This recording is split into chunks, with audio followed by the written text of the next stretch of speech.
Okay. I want to say thanks to each and every one of you for being here today. It's going to be a great day. I'm going to go through what I consider to be the very heart of my material. And people ask me a lot. They say, you put out a lot of material on your website. What is the main thing? If you had to tell me the main thing that I should check out if I check out nothing else that's up there, what would it be? And I always tell them the same thing. It's the material on natural law. If nothing else, that's the material that you need to understand deeply.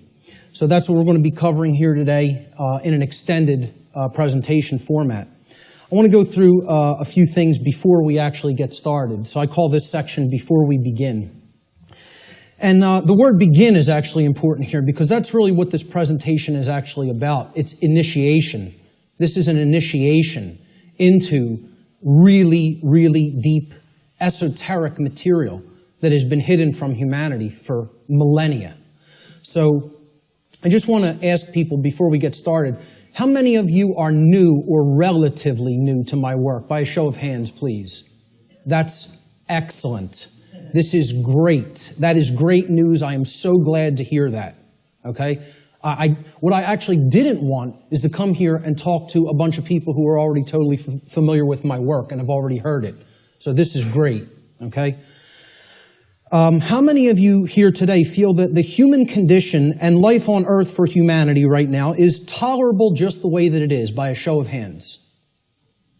That's also pretty good, because if that was the case, I was going to say, there's nothing for you here today. There's the door. Okay? So that's good, that we're all hungry for change. One of the big complaints I hear about my work, when I check in on forums or something, or read some YouTube comments, many people will say, there's nothing new here. I've heard this before somewhere else. This person covers this. I've read this in this book. Well, ladies and gentlemen, I have news for you. There is nothing new here. I am not going to present anything new. I am not going to present anything that has not actually been in existence and will continue to be in existence. I'm not making up new material. I call myself, I would refer to myself, Art said it the other day, actually yesterday when we were having dinner.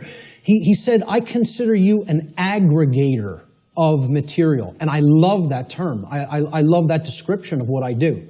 I am an aggregator. I bring things together into a tapestry and then help to explain it in simple and easy to understand terms so that people can readily absorb it, take it in, and then do something with that information. So you will not be seeing or hearing anything new here today. Okay? As the old saying goes in all of the old mystery traditions, there is nothing new under the sun. And what that phrase actually means, many people don't know what that phrase means. It means that the truth, it is singular and eternal. Truth has always been here among us, and it will always be here. It is our perception that must be aligned with it. So there's nothing new you're going to hear today. Okay? These are eternal truths that have always been here among us. Another aspect I want to cover before we get started is about my presentation style. This is another thing that I get a lot of complaints about, and it's something that I have no intention of changing. Okay? My presentation style has been described by some as extremely intense and at times even combative. This is a word many people will use to describe my presentation style. Some of you here today are very likely to be angered by some of the things you may hear me say during the duration of this seminar. And I say, so be it. That's okay. If you get angry, that's okay. The fact of the matter is that truth itself, by its very nature, is belligerent. And I'll actually be putting up a quote to that nature later on in the presentation. The reason truth is belligerent is because it actually is at war. It's at war with the lie. It's at war with deception. It's at war with mind control. So truth can be belligerent. Many people don't want to hear it when they first encounter it. So I tell people all the time, I don't do this. I don't present this information, okay, to be liked. I don't do this to make friends, okay? I'm not interested in making a whole bunch of new friends. If it happens, that's great. okay? But that's not the reason I do what I do. I don't do this to be popular. I don't do this to make money. It's not a popularity contest. Telling people many things that they don't want to hear is not going to make you popular, or it's not going to make you a whole lot of new friends, okay? So those aren't the reasons I do what I do. To be honest, and I tell people this, and sometimes they get upset by just hearing this, I don't even really want to do this, okay? I don't want to do this with my life. I don't want to do this with my time, okay? As I already know, understand, and live the information I'm going to present. So I get this. I know this. Okay? I don't need to keep going over this over and over and over again for my own entertainment. Okay? The reason that I actually do this is because I recognize that in a time of such overwhelming ignorance of this critical information, this information which is capable of saving humanity from its current condition, all right? The fact that I do already understand this information places me in a position of moral obligation and responsibility. That's why I do what I do. I'm in a position of moral obligation to speak this information to other people in an effort to help to get them to understand it and live it as well. And that is the reason I do this. Every person here today who wishes to take real world value, practical value from this seminar here today, I'm going to ask them to make a deliberate and conscious effort to do two things. The first is try to set aside, to the extent that you are capable of doing so, your perceptions of me as the presenter, okay? And this includes things like how you think I look, how you think I dress, the sound of my voice, my mannerisms, etc. Try to set those things aside to the extent that you're able to do it. And I know that's difficult for some. And I say this because paying attention to such trivialities will detract your own mental focus away from the information that is being presented today. And that's the worst thing that could happen, because it's the information that is important, not me. Try to ignore me and focus on the content. All right? The second thing I ask people to try to do is to be consciously aware of any of your own impulses that you may have here today, to immediately reject the information that is being presented in this seminar based solely upon your own initial emotional reaction, your initial emotional response to this information, okay? This is a logical fallacy, okay? You cannot think with the emotions. So if you hear something you don't like or that angers you, that's okay. Feel the emotion. But don't just immediately say, that can't be true. And don't believe me either. It's about checking it. It's about a process of truth discovery. It's about doing your own due diligence and actually researching this material. Okay? But if you try to gauge the veracity, meaning the truthfulness of this information, solely based upon how it makes you feel when hearing it, you are committing a logical fallacy. Okay? So I ask people to try as much as possible to suspend immediate reactions of disbelief, okay, and saying, no, I don't want to accept that, no, it can't be true, based on how something may make you feel that you hear today. That's very important to keep in mind. And lastly, this information, the entire seminar, is a tapestry, okay? It's like pieces of a huge jigsaw puzzle. All right? It is meant to be seen and taken as a whole in its entirety. Now, I know I'm asking a lot here, too, because it's going to be a long day, okay? And my goal here, my work here, is to keep your interest and your attention and your focus throughout the entire course of this seminar. And that's a challenging thing to do. But what I'm asking people is, you have to try to see it as a whole. Because if you took the time to be here, and you gave a monetary donation to be here, I'm highly recommending that you stay for the whole duration of the seminar. There's a reason for that. You're only going to get the full tapestry, especially if you're new to my work, by hearing this information in its entirety, okay? So if you don't do that, you'll probably not recognize the patterns, which is what this is all about. That's what this day is all about, pattern recognition, okay? that are inherent to this tapestry of information. And more likely than not, you'll have wasted the time that you took to be here today and wasted the money that you spent to be here today. So I don't want anybody to waste their time and their money and their attention, and I don't think you do either. So that's why I'm asking people, stay for the whole thing. You'll get the maximum value out of this seminar if you stay for its duration. So with that having been said, let's jump into the material. This presentation is called Natural Law, the Real Law of Attraction, and How to Apply It in Your Life.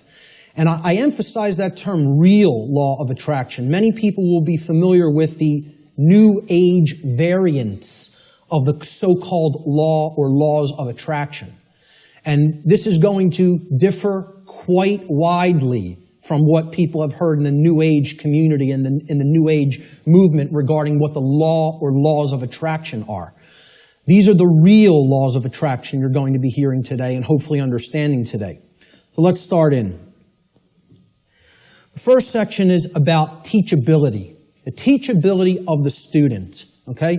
How does a student place themselves in the best position to learn? An individual's teachability, or their ability to learn by way of being taught by someone else, is extremely dependent upon the open-mindedness or closed-mindedness of the individual being taught. Low teachability derives from arrogance and rigid skepticism. But it also derives, low teachability also derives from naivete and gullibility. High teachability, on the other hand, derives from a balance between healthy skepticism and an open-minded willingness to learn and change. So we don't want rigidly skeptical people, okay, that don't have an open mind at all. And we don't want naive and gullible people that will accept everything they're told. We want to strike a balance between these two modes. This is called a teachability bell curve, okay? And down here is the mental state of the student, whether they are, and it goes from arrogance, cynicism, skeptical nature, a teacher, a student, and then up to being trusting, then being gullible, and then being outright naive. Okay, so that's the whole spectrum of teachability.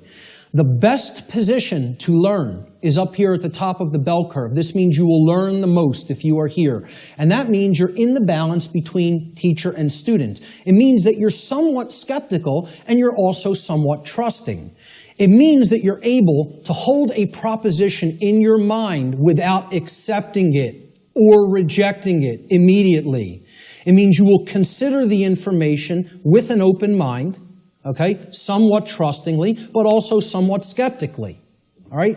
That's going to be the mental state we want to attempt to keep during the duration of this seminar, and therefore you will be in the best position to learn. Of course, as we already said, the poorest positions to learn, the things that, if you're in these mind states in arrogance and rigid skepticism and naivete and gullibility, you're not going to take very much away from this seminar. Okay? So we want to remain at the top of that bell curve if at all possible. Human beings should consider with great care where their information comes from, the source for the information.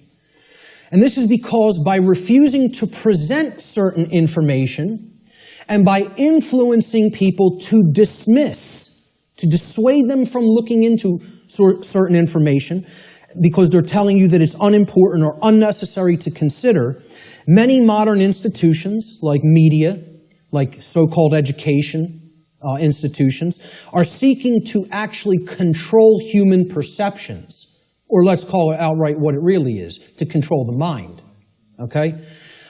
And therefore, to limit what human beings may even come to understand, and therefore by limiting what they are coming to understand, they're actually limiting what they're able to do, what they're able to change, what they're able to create in the world, okay? So you have to be skeptical of where your information comes from. And that's why I tell people at the very beginning in my lectures, do not believe me. The worst thing you could do is believe what I'm telling you.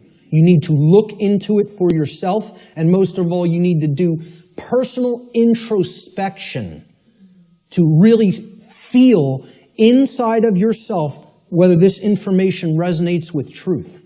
Everybody has that intuitive capacity. That also has to be turned on and engaged and used. All right?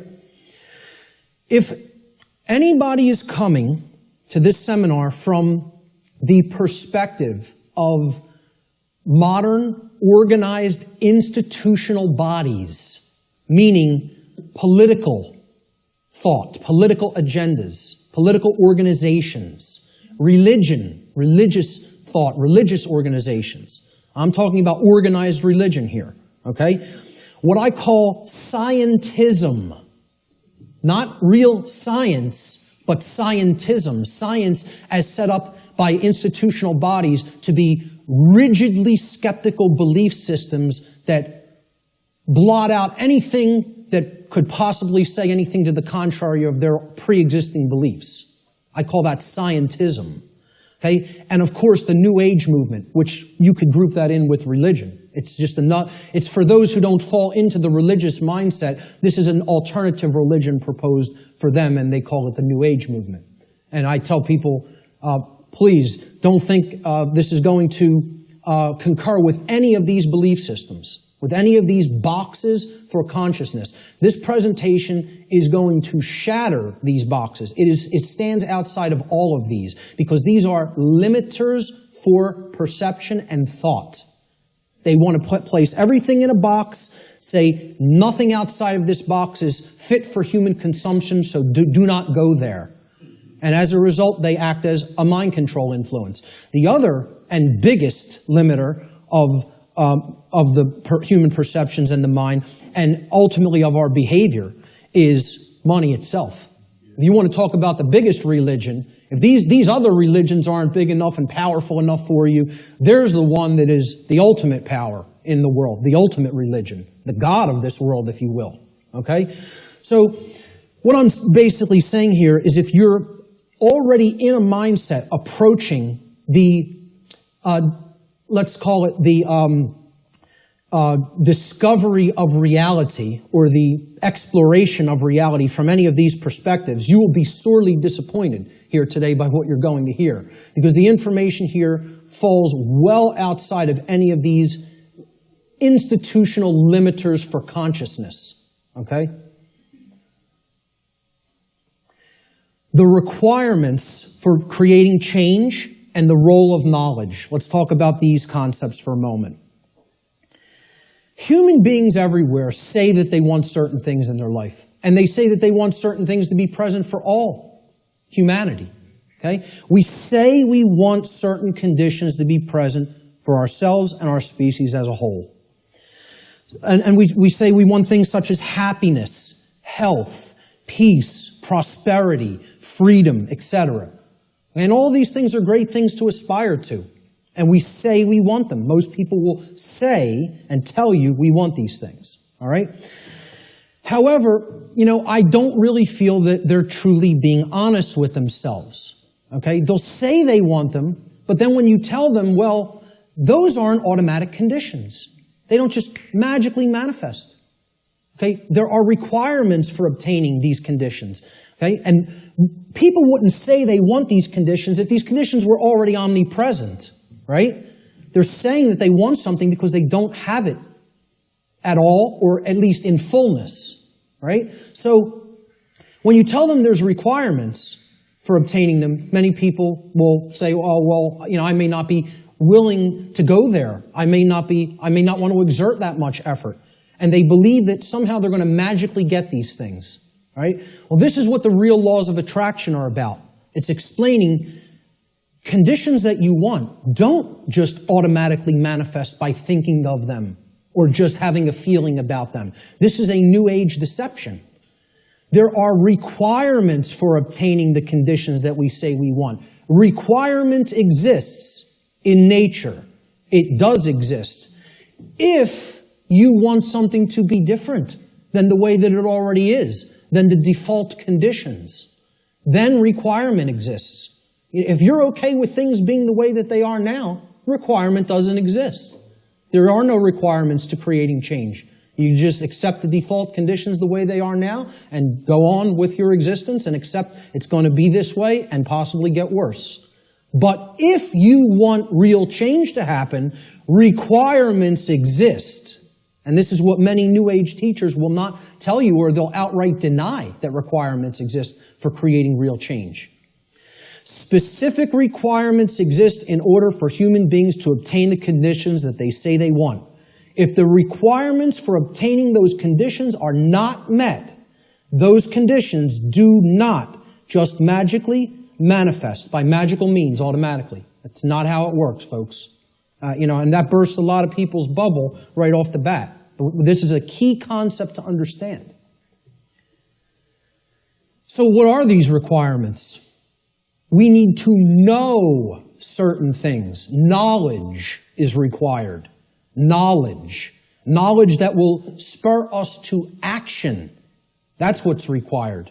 Okay? Since human beings as a species do not already have the things that they say they want, and again, at least not in fullness. If we want to split hairs, we could say we have a modicum of what we may say that we want, but we don't have it in the fullness that we will say that we want it, especially societally, globally.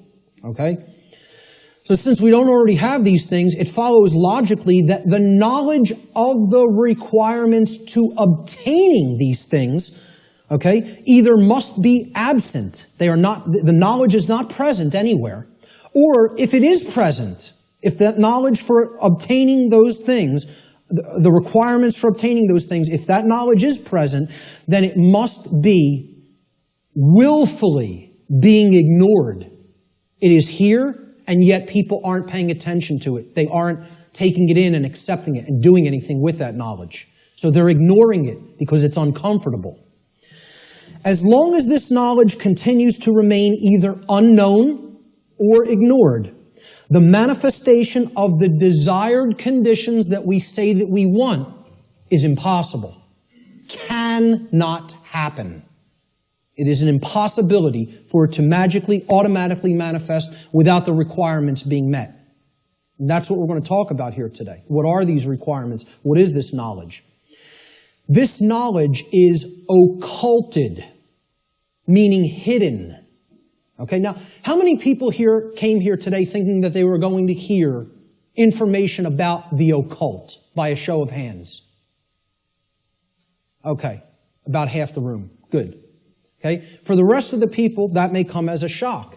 But what you have to understand right off the bat is that the word occult, it's simply derived from Latin, the Latin adjective occultus. Occultus in Latin means hidden, hidden from sight. And it's derived from the Latin noun oculus, which means eye. Okay? The word ocular in English means related to the eye or related to sight or vision. So what the occult is something, it is a body of knowledge that has been hidden away for a specific reason. And we're going to get into what that reason is. Okay, so from the term oculus or eye in Latin comes the verb occultare. Occultare means to hide, to conceal, or to keep secret. To keep hidden from the eye so that it cannot be seen. The information regarding natural law is occulted knowledge. It is knowledge that has been hidden from humanity. Okay? It's held by the few, which is represented here at the top of this pyramid. You can look at this as a pyramid representing knowledge or ignorance. At the top of the pyramid, you have knowledge. It's the higher you go in the pyramid, the more knowledge. Okay? But the pyramid tapers because at the top, very few people understand that information. Very few people have that knowledge and have actually integrated it into themselves to the point where it becomes understanding. All right? Down here, you have no knowledge, the ignorant masses. Okay?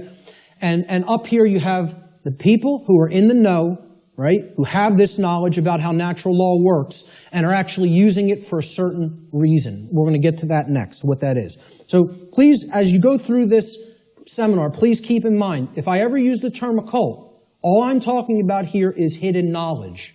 That's what it means. Occulted knowledge is hidden. Now, why would anybody want to hide knowledge that is extremely important? Well, there's a very specific reason. All right? But before we even get to that, we have to talk about what is this occulted knowledge? What is the body of knowledge? What does it comprise? When I'm saying the occult, the knowledge of the occult, what do I mean by that? All right? Occult knowledge constitutes two things. There's two general bodies of occult knowledge. In the actual mystery traditions and in occult schools, they talk about these as arcana. A-R-C-A-N-A. Arcana. The word arcana is also Latin. It means knowledge. Okay? That's all it means. So there's two bodies of knowledge.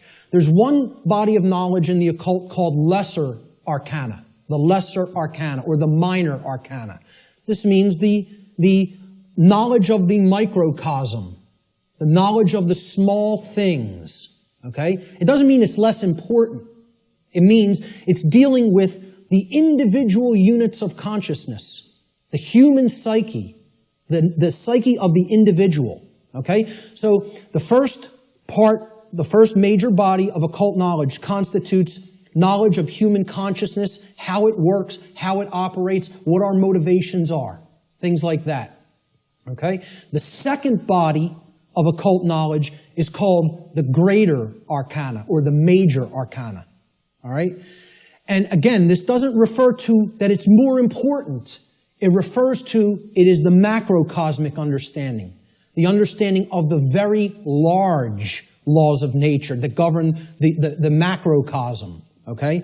So universal laws are part of the greater arcana of occult knowledge. And what I call here today, under the umbrella, the term natural law, falls into that second category of greater knowledge, the greater arcana of occult knowledge, okay? And what these natural laws are unseen and universal spiritual laws. We could talk about the word natural here too. Natural is derived from Egyptian and other Middle Eastern tradition languages. Okay, the word neter in Egyptian, which would have been spelled without vowels, if we transliterated it, it would be NTR in English. Neter means spirit in Egyptian, in ancient Egyptian. The suffix al, even in English today, but if you go back into Arabic languages and ancient Middle Eastern languages, al as a suffix actually means of or related to, or having come from. Okay, so natural, if you put these root words together, neter and al. Right? It means of or related to the realm of spirit, of or related to God, actually. The word neter also meant God, spirit or God.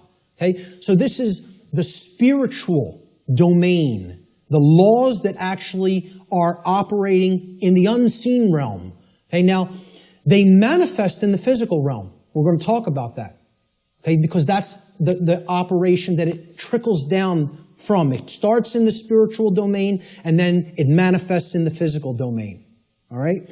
So it's important to understand these two bodies of knowledge. The lesser arcana, okay, is about the monad, or the individuated unit of consciousness of the human being. And then the greater knowledge is about the laws that govern the macrocosmic universe.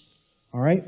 So, what these laws do, this body of the workings of nature that I am calling under the umbrella natural law, they're universal spiritual laws which govern the consequences of behavior.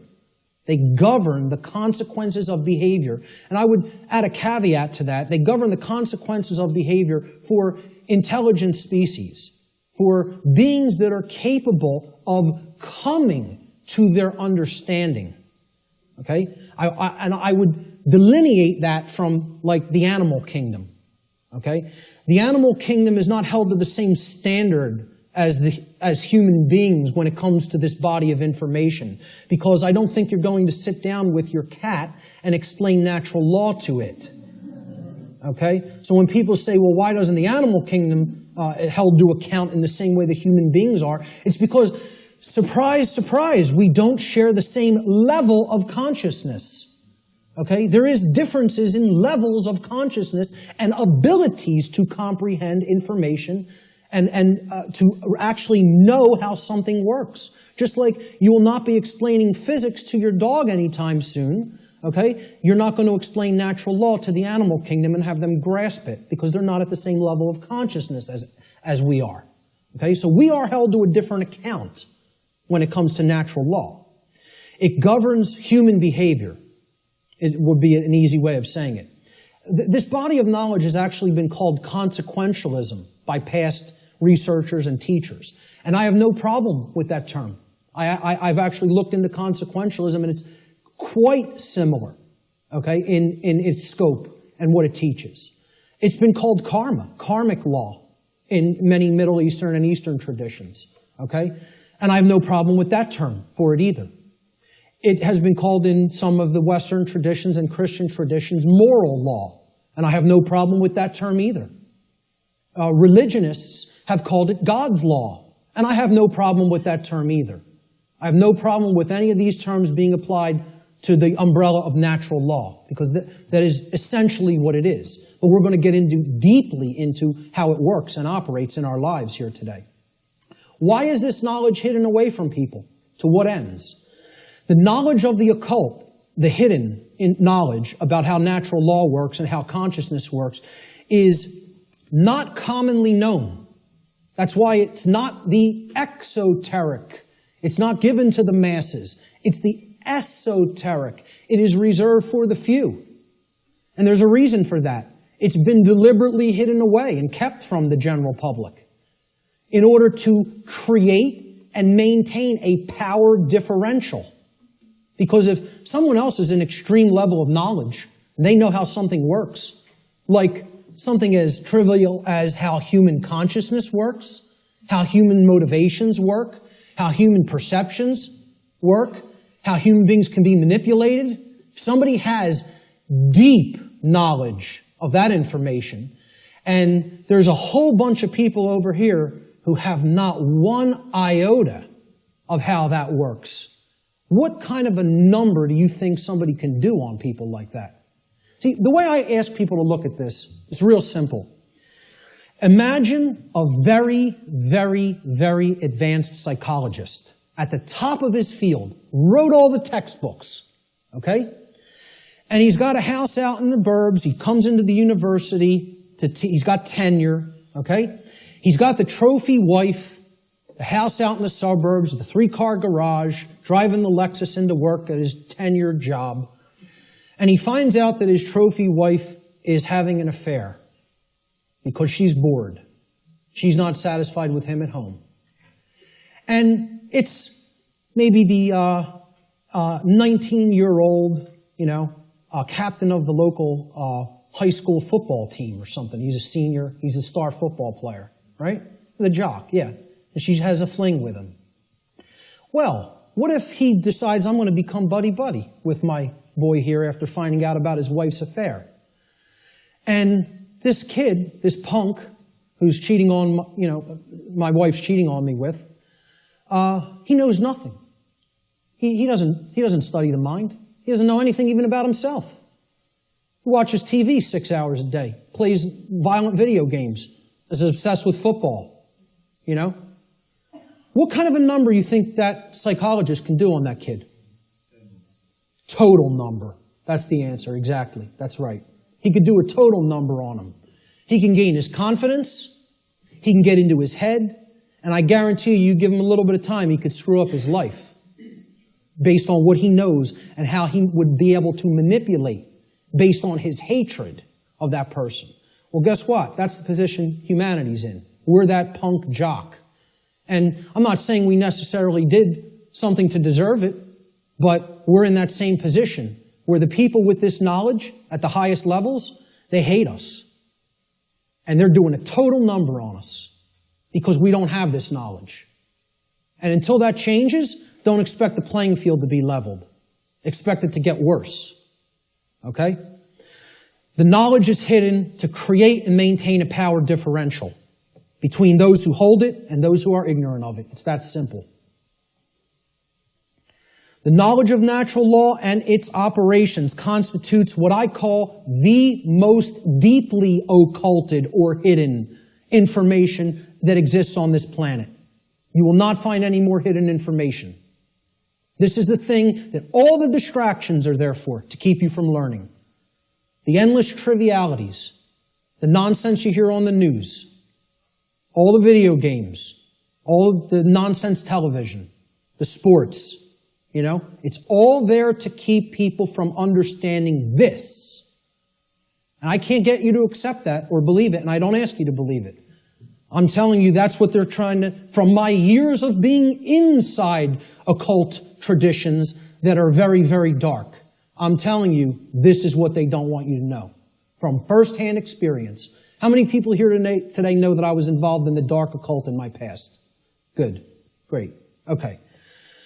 The powers that be want to seek to keep this information hidden from the people of the earth at all costs, because understanding this information about natural law will level the playing field and put an end to the currently entrenched systems of control that are operating on the earth. We should very clearly make a distinguishment between nescience and ignorance so that people fully understand the difference between these two concepts. How many people even have heard the term nescience? Very few. This is a word that has practically been sanitized from colloquial English, practically been sanitized from the English language. And there's a reason for that too. There's two contexts to not knowing something. The first context is nescience. Okay? Nescience comes from the Latin. The prefix ne in Latin means not or not present or absent. Okay? And then sciere in Latin means to know. It's where we get the word science from. Okay? So you put them together, and nescience, it actually, those two roots form another word, nesciere. Nesciere in Latin means not to know, to not understand. But there's a connotation to it. It means to not understand because the specific information that you may be having a desire to understand is completely absent. It is not present, and you cannot actually aggregate that information. You can't bring those pieces of grammar together to form the sentence. Okay? It's not present. Okay? So you don't have it at all. It's unattainable. This should be clearly delineated from ignorance. Now, nescience is not someone's fault. The information just isn't there. Okay? You can't be blamed for nescience. There is no blame in nescience. The person who is nescient is not to be blamed for being nescient. The information simply wasn't present so they could take it in and then come to understand it. Ignorance carries blame. This is another thing. People want to think in the New Age movement there's no such thing as. Nobody's to blame. And that goes to that there's no cause for anything that's happening, as you'll hear a lot in the New Age circles. Okay? I very strongly put down these notions, or attempt to. Okay? There are causes and effects. There are people who are responsible for what is happening. There is blame. Blame exists. Okay? There are people who are culpable. We're going to talk about moral culpability later. So ignorance has blame attached to it and responsibility attached to it. Okay? It comes from the Latin verb ignorare in Latin. And this means not to know, just like nescience means not to know, but in a completely different connotation. The connotation of ignorance means you don't know even though necessary information is present and right there before you, because you have willfully refused or disregarded that information. Whether you've refused it because it made you feel uncomfortable, or whether you disregarded it because you felt that's not important for me to know. I don't need to know that. Or you feel you already understand something that contradicts with what's, the new thing that you're hearing or seeing. Okay? So, when you willfully disregard something, okay? If I wanted to willfully disregard the gentleman sitting in the front row, he's present. I could just pretend he's not here and ignore him. That's what ignoring is. This is why I try to say to people, the impact of the word is almost lost to us, of the word ignorance, because of the way it's pronounced. I tell people, start pronouncing it ignorance. Ignorance. Then people will hear the word ignore in it, and the connotation becomes clear. It means you're ignoring it. Ignorance. Okay? That's how I like to say it now. Because the connotation is clear that way. The information is there, the truth is there, and somebody wants to ignore it completely. Now, that is inexcusable, and there is blame that is attached with that. So what I ask people all the time is, do we have a nescient society, or do we have an ignorant one? Do we have an ignorant one? Is our society ensconced in nescience, or is it ensconced in ignorance? I would argue absolutely that we are ensconced in ignorance in society, not nescience. I think we are drowning in information. I think we are drowning in the truth that is all around us. But people are ignoring it, largely. Not everyone. There's many people who are very hungry for it and taking it in as fast as they can, you know? But I think the majority of human beings are in the state of ignorance, even though the truth is present all around us. And that constitutes what Art talked about earlier, this consensus trance, which people in the so-called truth community or truth movement have likened to sleep. They say that they are asleep. I liken it to hypnosis. If you look at the origins of the word hypnosis, right, it means suppressed knowledge. It comes from Greek. Hypo means under, as in hypodermic, under the skin. And gnosis means knowledge, the suppression of knowledge. Hypo means suppression also, under and suppression. So hypnosis is the suppression of knowledge. And that's the state that these people are in. And it's done by themselves. It's not, see, we have to stop looking at this as a victim relationship. This is a willful choice. In a time of overwhelming information available at people's fingertips, the truth being ignored is not an option. It's a willful decision that people are making. And it's a decision that they should be held accountable to because of what is going on, that they are ignoring, what they are allowing to go on in their name and not saying a thing about it. Content to let evil run amok. All right? And then people will wonder, why are we losing freedom? Why is freedom on the wane? Why is totalitarianism and tyranny rising up? Why do we see so much control and obsession with control in our society? You know, they'll see that. Many of them will see the rising police state.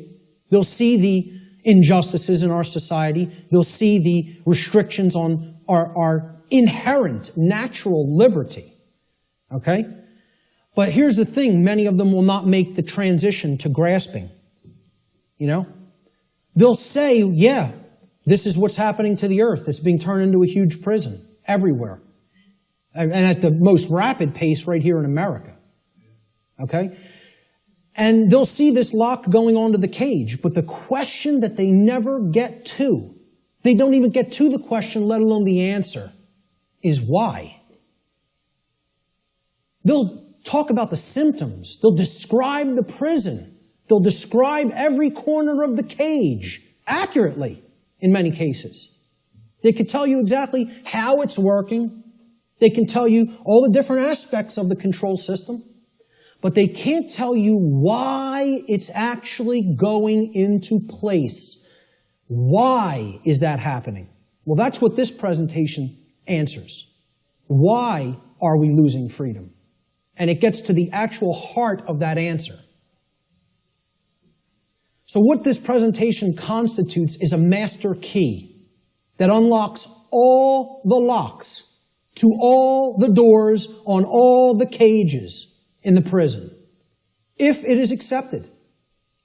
And once again, I don't tell you that belief is required for that.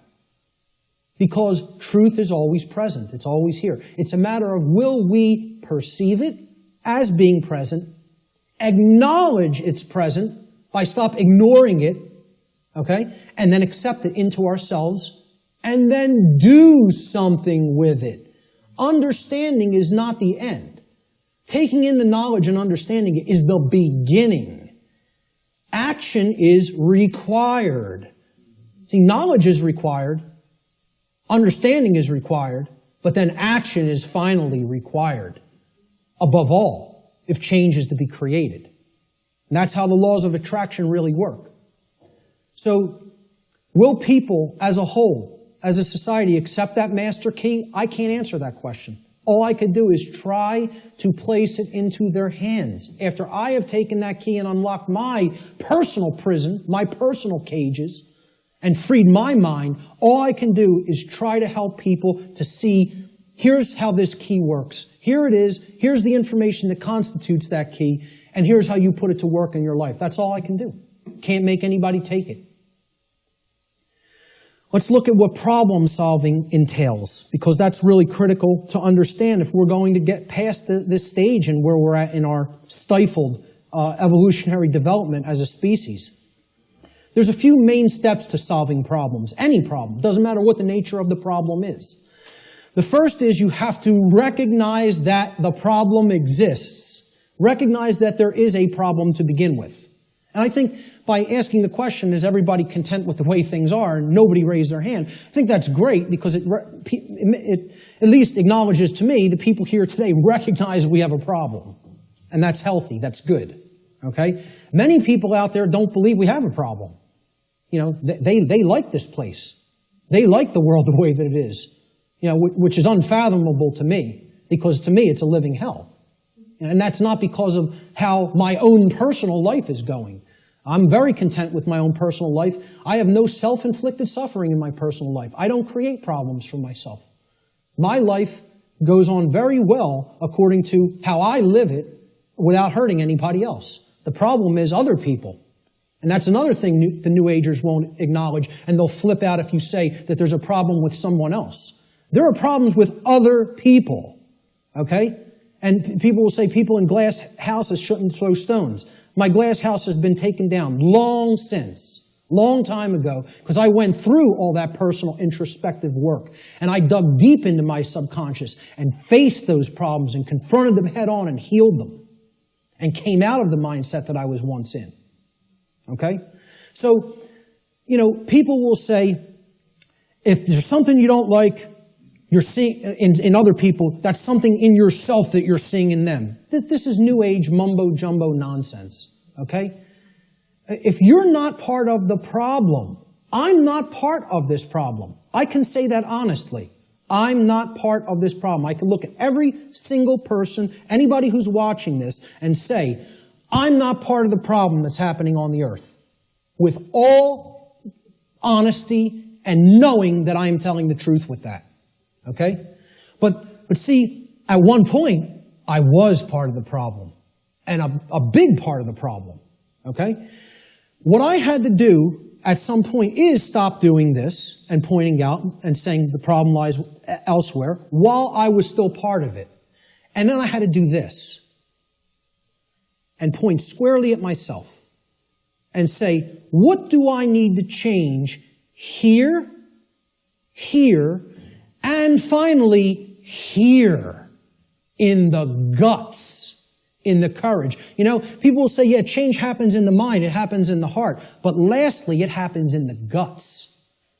We need to generate what I call the heart, mind, guts. Okay? You got to care enough to know and then put it into action. The heart, mind, guts. Okay? That taking action is the most important step when it comes to creating change. We're going to get to that in a moment. But the whole point here is I had to look at what I needed to change about myself in my thoughts, my emotions, and my actions, and then change those things in myself. This is what most people want to run away from. They want to say, yeah, I want those things that I say I want to magically to be present in my life, but I don't want to do those things that require self-change in how I think, in how I feel, and in how I act.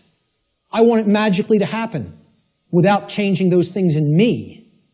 So I can honestly look at the rest of the world and say, the problem does not lie within me. I am not seeing a manifestation of myself in other people. Other people have not done the same process that I have, the introspective work that I have, and gone through that painful, painstaking work that involves effort, hard effort. I'm not up here telling people, I'm offering you the tonic. You're going to take a sip and magically you will be enlightened. Okay? Knowing what's going on in the world is hard work. It involves destruction. It's a destructive process. It involves destruction of belief systems. It involves completely breaking down barriers that are in your head. Okay? Hardly anybody wants to do that work. People want to run 1,000,000 miles an hour in the opposite direction from that work. Anything but that. I'll take the grave instead of that. Okay? That's where most people's heads are at. All right? So let's get back to the steps here for problem solving. The first is you got to recognize that there's a problem. If you are in denial, good luck. Let me know how that works out for you. Because you're not solving any problem in a state of denial at all. Fear-based denial of the problem must first be dealt with and conquered and stamped out. And you have to acknowledge how bad it is. You know? People feel symptoms coming on of a disease or something and they want to ignore it because they don't want to believe I'm sick. I don't want to believe I'm sick. I don't want to believe I have a problem. Then you're waiting. You don't get it diagnosed, and then it turns into a much bigger problem, which is where we're at as a society for ignoring this information. This is what denial looks like, symbolically. Okay? A person with their head in the sand like an ostrich. And please take note, ladies and gentlemen, when you're in this position, when you're in the position of denial with your head in the sand, you're on your knees with your ass in the air. Okay? I almost say it's amazingly synchronistic that the human body was designed like that. That in order to put your head in the sand, symbolically, so to speak, you have to be on your knees. Okay? And that's where most of our society is at. They're on their knees. And in that state of denial. The second step to problem solving is to recognize that the symptoms that are being displayed, the symptoms you are seeing, are merely effects of underlying causal factors. You can't treat symptoms and solve a problem. It's not possible. That's not how problem solving works. You have to get to what caused the problem. Okay? Instead of simply treating symptoms, make an accurate diagnosis of the causes of the problem. So what does the word diagnosis mean? Diagnosis comes from Greek. The preposition dia, transliterated there in the parentheses, you see it in Greek script. Okay? It means through or by way of. So by a method, by a particular method. All right? And the second part of diagnosis is the Greek noun gnosis. Gnosis means knowledge in Greek. So what a diagnosis means is through knowledge or by way of knowledge. You're going to solve the problem by way of knowledge. There is knowledge that acts as the requirement to solving the problem and getting what you want. And here's another thing, and I'm going to keep going back to this. It's going to be like an undercurrent in this. Because the New Age community, and I'm going to become a more outspoken opponent of New Age ideologies. Because they are lying to people. Whether it be through direct, willful deception, or whether it be through useful dupes and useful idiots. They are telling people things that are completely inaccurate to how things really work. All right? Because they want to keep people suppressed and non-active. They want people in acceptance mode of everything. Accept, never rebel. Okay? Don't take action. Just observe. Just watch. You'll hear all of these things in the New Age movement. Okay? The reason I bring it up is because when you even say the word knowledge to some New Agers, they almost take offense. Because what the New Age is becoming is the new modern day variant. It's a new form of what's known as solipsism. And we're going to get to what solipsism is in a little while. Okay? But essentially, people don't want to hear that knowledge is what is required. Because the attainment of real knowledge, not pseudo-knowledge, real knowledge, requires work. It requires effort. It requires reading. It requires listening. It requires watching. And you know what most of all it requires that people don't want to give up? Who can tell me? Time. Thank you, sir. It requires time.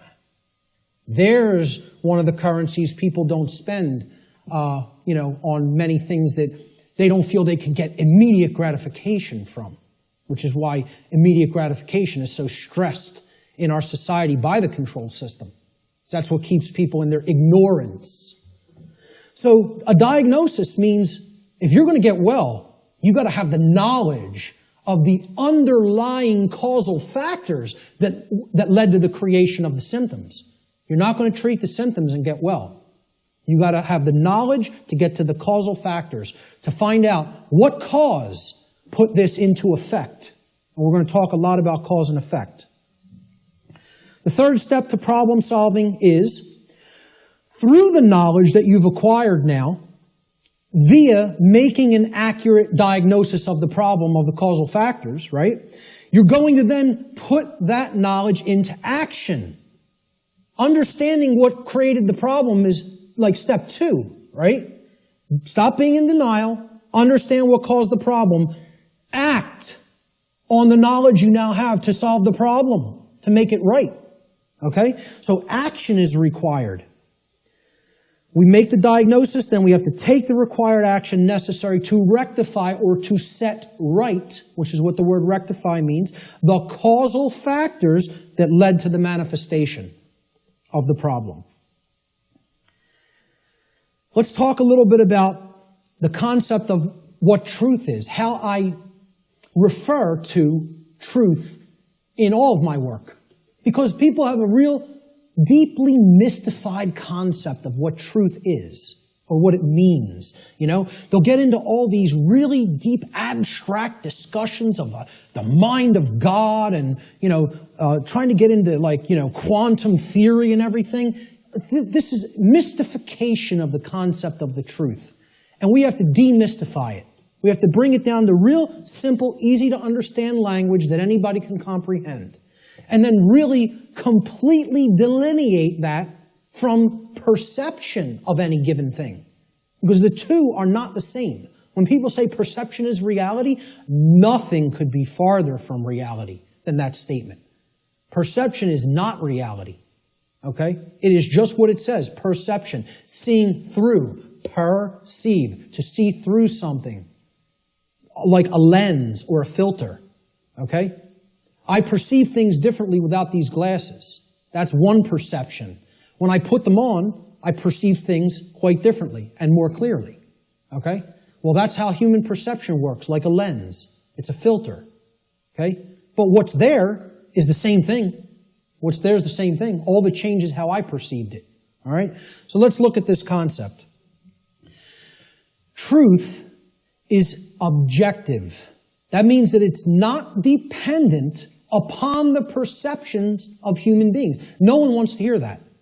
That is a direct assault, a direct frontal assault on the human ego. Because everybody wants to hear, my perceptions are important. And we want to also believe my perceptions are accurate. Okay? Now people will say, well, what makes you say your perception of this topic is going to be accurate?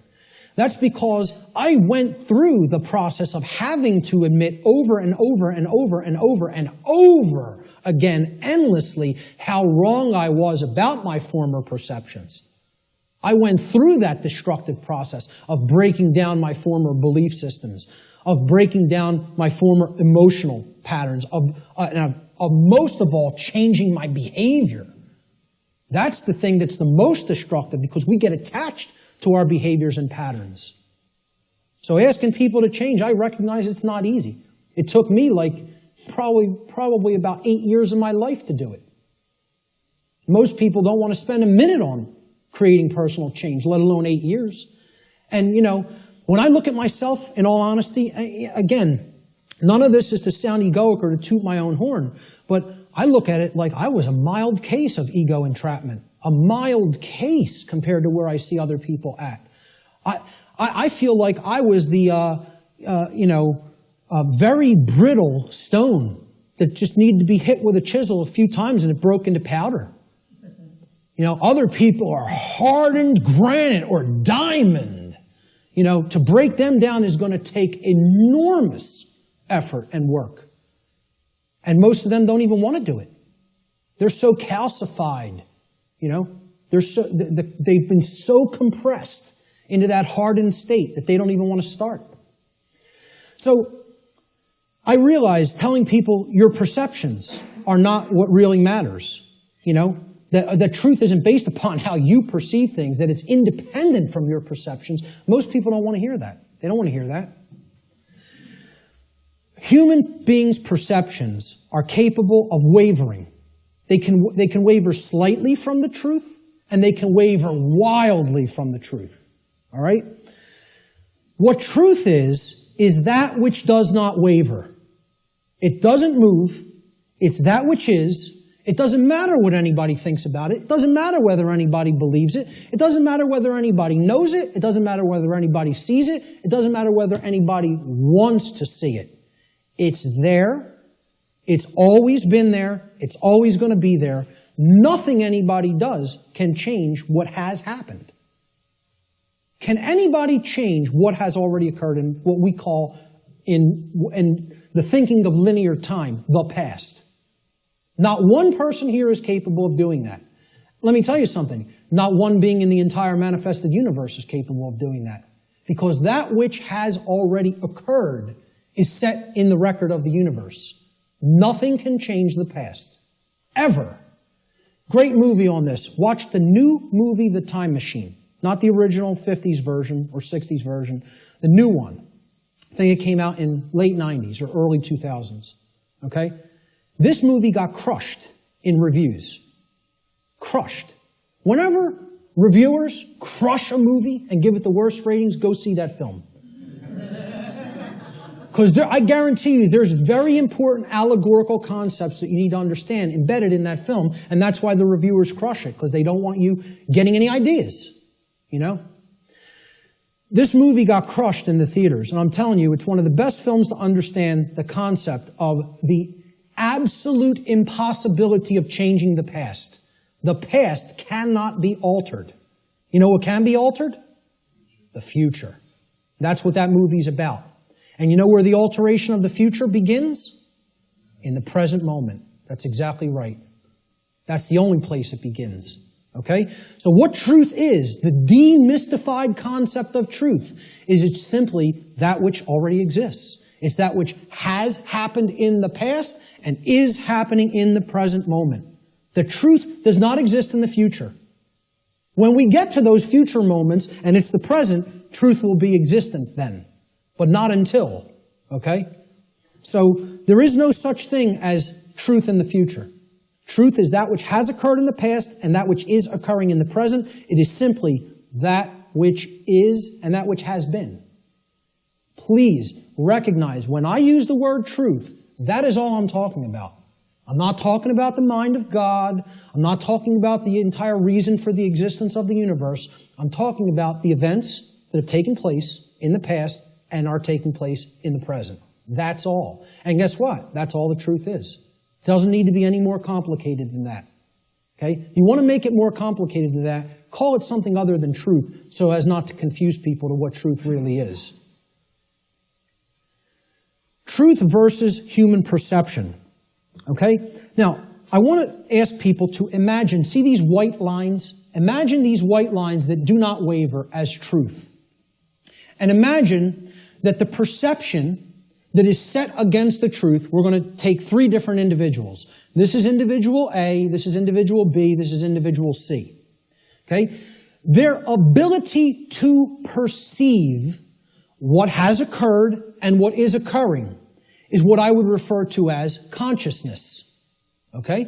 Consciousness is a being's ability to recognize patterns and meaning with respect to those patterns. Meaning you have an accurate understanding of what's taking place within and around you, or you have an inaccurate understanding of what's taking place in and around you. If your consciousness is high, meaning it's at a high frequency, okay, that means you're going to have more of an ability to understand and recognize the patterns. If your consciousness is low, you're at a low frequency, you're going to see the pattern less. You're not going to accurately perceive.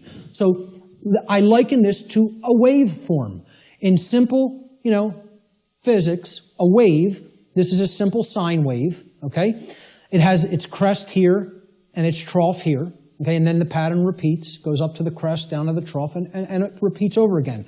The distance between the either crests or troughs of the wave is called the wavelength, okay? The longer the wavelength, the shorter the frequency. What that means is how frequently is it going to be intercepting the line that represents truth? How frequently is it going to be aligned with this line, which we are calling truth? Okay? Now, can everybody just, with that explanation, understand this simple model and what I'm talking about here? Is that clear? Okay, because it's important. Because this is a low frequency vibration. It's a low frequency wave. A wave like this, if it was an audio wave, would produce a low frequency, would produce a low bass tone. Okay? As we go up to a higher frequency, you can see the wavelength is shorter, meaning that it intercepts the line which represents truth much more frequently. We can count them. 1, 2, 3, 4, 5 here. 1, 2, 3, 4, 5, 6, 7, 8, 9 there. Okay? So this is a higher frequency vibration. And we go up to an even higher frequency. Let's say person C has this consciousness. They have a higher frequency. Okay? And they're intercepting the line that represents truth, much more frequency. I won't count those out because there's a lot of them, okay? The higher the frequency, the more in tune with truth we are. What would happen if this frequency became infinitely high? What would it become? It would be indistinguishable from a line. And therefore, someone would be aligned to that which is.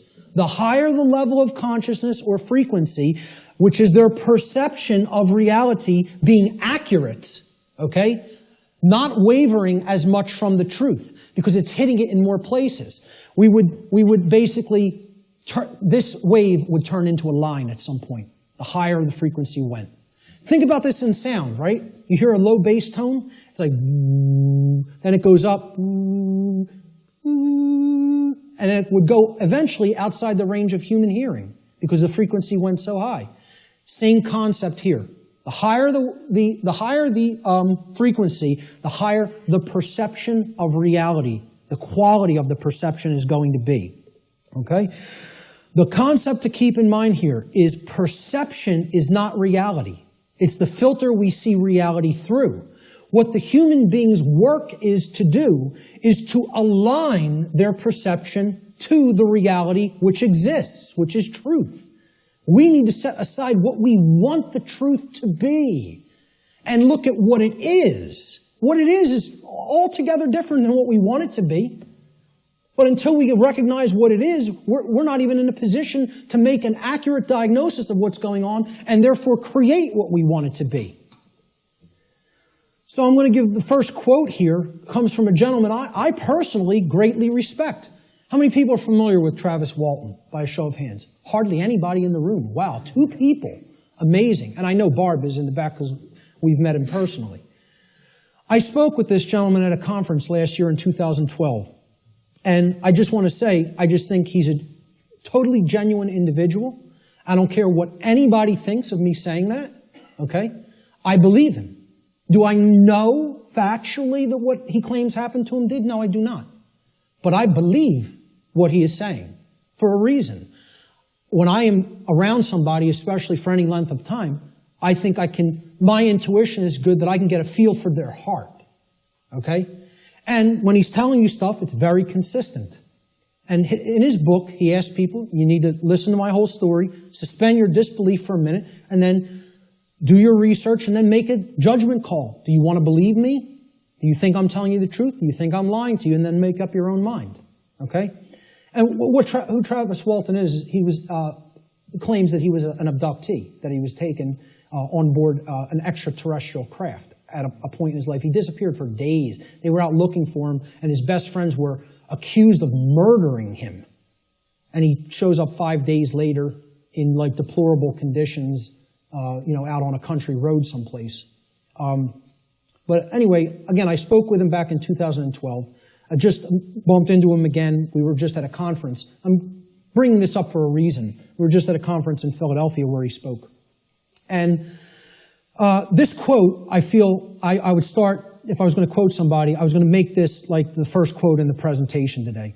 Travis Walton says in his book, which is called Fire in the Sky, he said, I have come to realize that the biggest problem anywhere in the world, the biggest problem anywhere in the world is that people's perceptions of reality are compulsively filtered through the screening mesh of what they want and do not want to be true.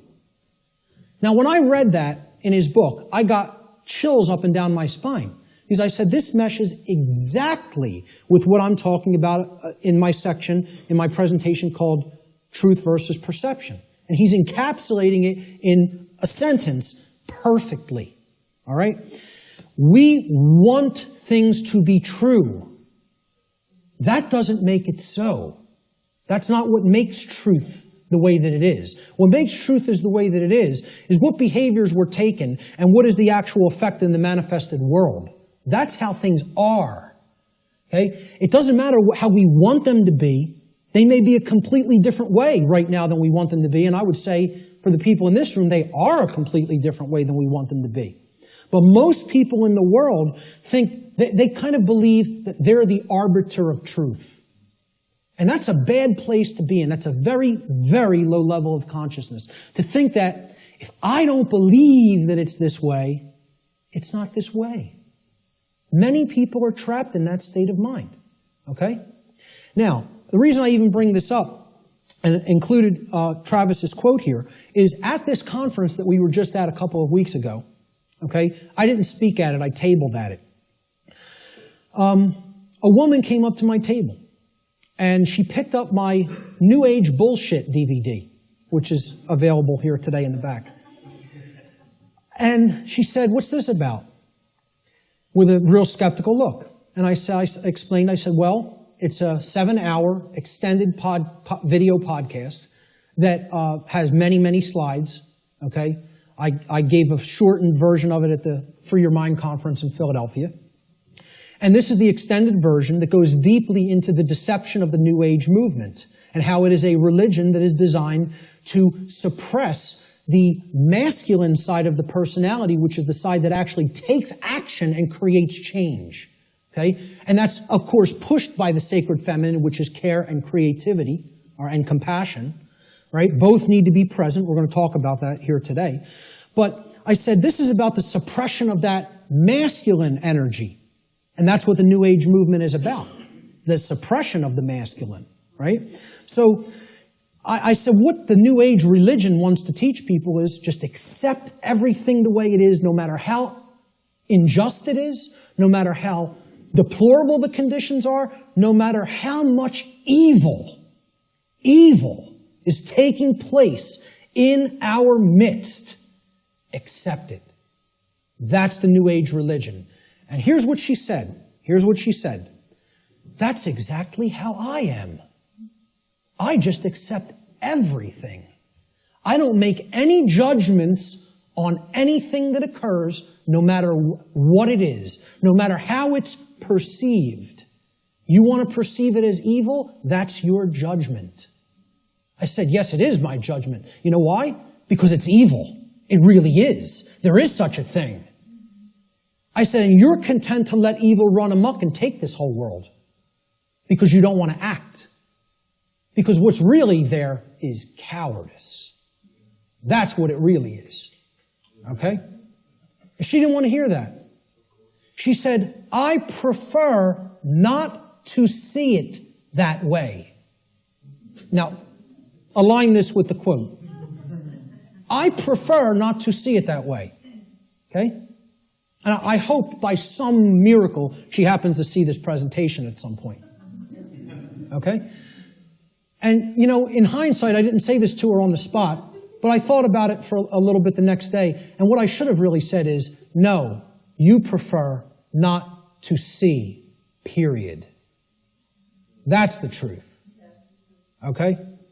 So I prefer not to see it that way means, no, I want to ignore reality. I want to believe what I want to be true is the way that it already is.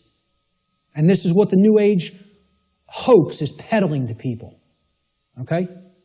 So, great quote that I thought accurately sums it all up. See, this woman also told me that she is a follower, quote unquote, of the New Age ideology that is referred to as the Course in Miracles. How many people have even heard of this?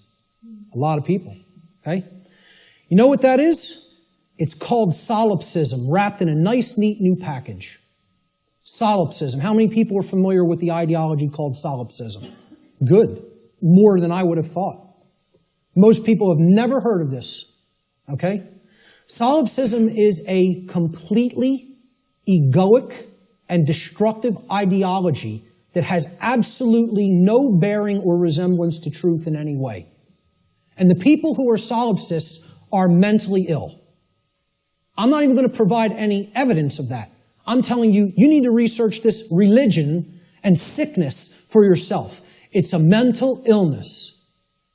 A solipsist is a mentally ill person who should probably be somehow removed, segregated from society, and institutionalized until they are made well, because they are a destructive influence on society.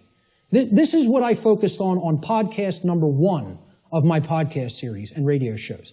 I went into the ideology of what solipsism is, and how destructive it is, and how it's a religion.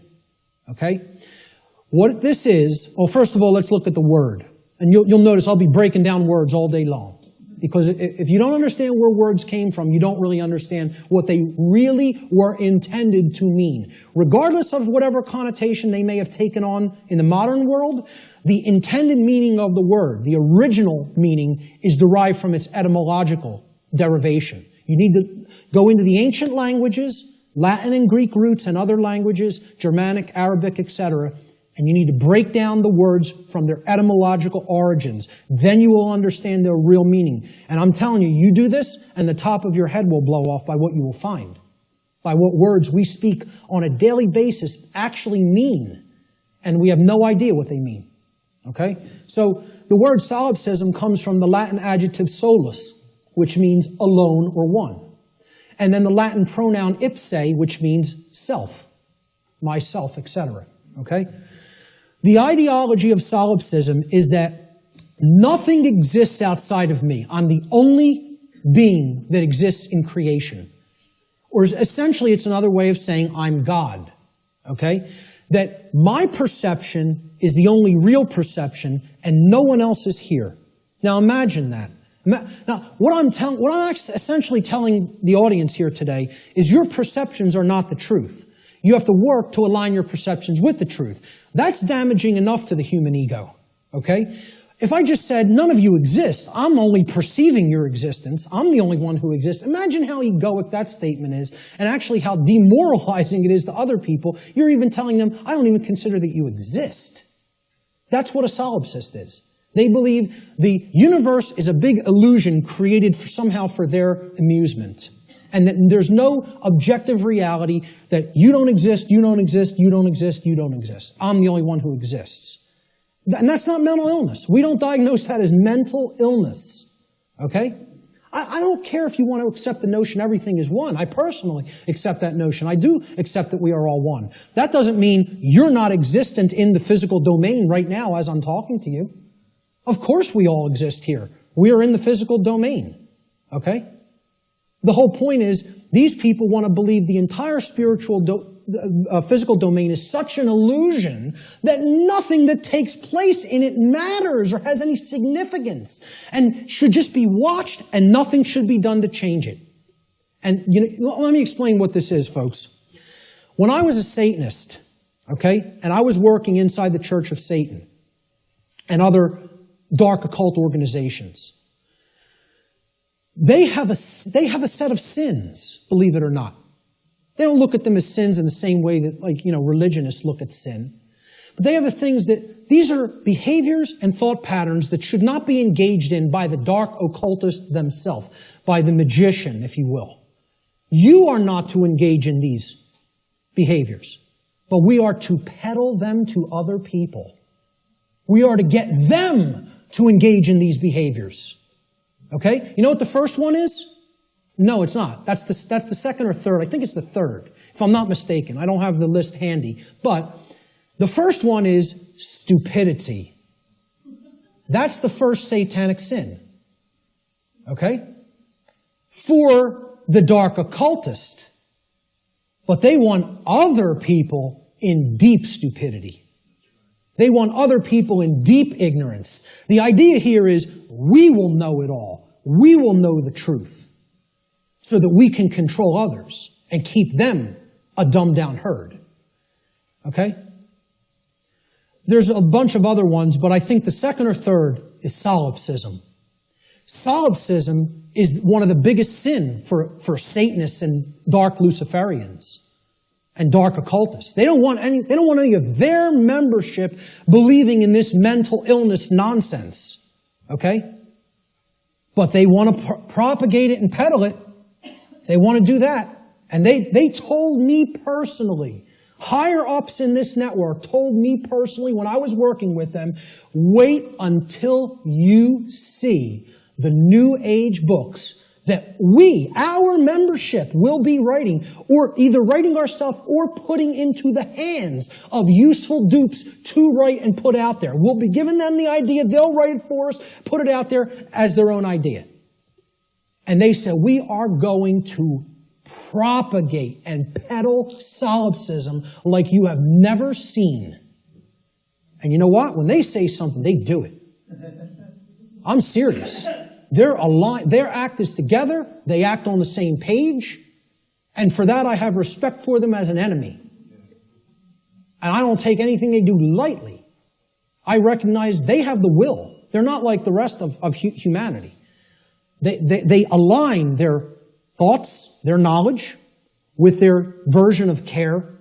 It's not like our emotionally based care, but they care about what they're doing, and then they act. And when they act in concert. And they get it done. Okay? I'm not saying, I agree with any of their agenda, because I don't, and I'm trying to stop it. But I have respect for their unity. They are unified and on the same page, and humanity is not. And that's why, in all honesty, we're having our rear ends handed to us in this spiritual battle right now. At least right now. Solipsism is the ideology that only one's mind is sure to exist. Solipsists contend that knowledge of anything that is outside of one's own mind is unsure, and hence there is no such thing as objective truth. Okay? No such thing as objective truth. And therefore, nothing about the external world and its workings can actually ever be known. Just think about that statement. It's saying no one can ever know anything. You cannot come to know anything at all. There is no such thing as knowledge. So what I would say to somebody who's following the quote-unquote Course in Miracles, or a course in solipsism, or a course in acceptance of all forms of evil in this world, is you can't know anything by reading the Course in Miracles, because nothing can be known. Why would a solipsist ever pick up a book? Why would a solipsist ever watch anything, any video? Why would a solipsist ever engage in a conversation with another human being? Tell a solipsist you can't know that you're going to fall off that cliff, so why don't you go try to walk over it and see what happens? Because you can't be sure of anything. They won't do that, though, you know? The whole point here is this is a religion. This is a New Age religion. And I'm telling you who it's peddled by. It's peddled by the occultists who have the knowledge of how natural law works and are trying to put out whatever ideologies they can, destructive ideologies they can, to get people not to understand it. Or to even go so far as to believe that nothing can be understood. Why would you bother to look into natural law? Nothing can be known. It's unbelievable that anybody would be so gullible and naive to fall into this mindset. Let me just tell you what it really is. It's a person who has given up on life. They feel that it's so difficult to know anything and they don't want to do the work to come to that level of knowledge that they've just said, I don't believe it can be known. That makes me feel more comfortable in my ignorance and laziness. That's the truth about what solipsism is. Okay? And that's the truth about my friend I bumped into at the MUFON conference. And I'd say that to her face. Okay? So, we have to realize we're battling this force. This religion is on the rise. Solipsism is on the rise. More people are becoming solipsists or solipsistic in their beliefs, in their thought processes. Let's look at some basic definitions and working definitions. Now, first thing we're going to define is definition. Let's define what a definition is, okay? A definition is an exact statement, a statement of the exact meaning of a word, all right? We're looking for an exact meaning, not a connotation, not a maybe or a like or a somewhat. We're looking to narrow the focus. That's why it definites it. It makes it finite. We're taking it not infinite, we're finiting it. We're making it finite. Okay? We're actually limiting through words what something means so we can be clearer about what we're saying. Okay? It's an exact statement or description of the nature, scope, or meaning of something. Another way we could look at a definition when we're talking about visual or audio definition is it's the degree of distinctness or clarity of an object, image, or sound. Okay? So why do people buy HD TV sets? They want higher definition. They want a higher clarity of the picture. Okay? If you have high definition audio, for audio files, they won't accept anything but high definition audio. Because in comparison to low def audio, the clarity of the sound is very good. It's much better. Okay? So that's what definition is. It is all related to clarity. When we use it in conjunction with words, it means the clarity of the meaning is amplified. Okay? And when it's with a picture, the clarity of our vision, of the ability to see what the picture is, the information in the picture is amplified. And same thing with sound. The more accurate the definitions that we have for words or concepts, the better our clarity of meaning and therefore our understanding of those concepts, words or concepts will be. So definition simply means clarity of meaning when we're applying it to words and concepts. So therefore, let's define natural law. So this is what we're going to be talking about for the rest of the day. We have to define it.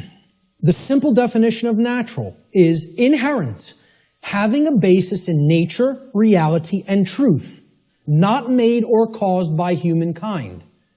So if it's natural, it wasn't made by man. Mankind didn't make it. Okay? And again, the origin of the word, neter in Egyptian, means spirit, and all means of or related to. So of or related to spirit. It is all of nature, the spiritual domain. See, this is the other part.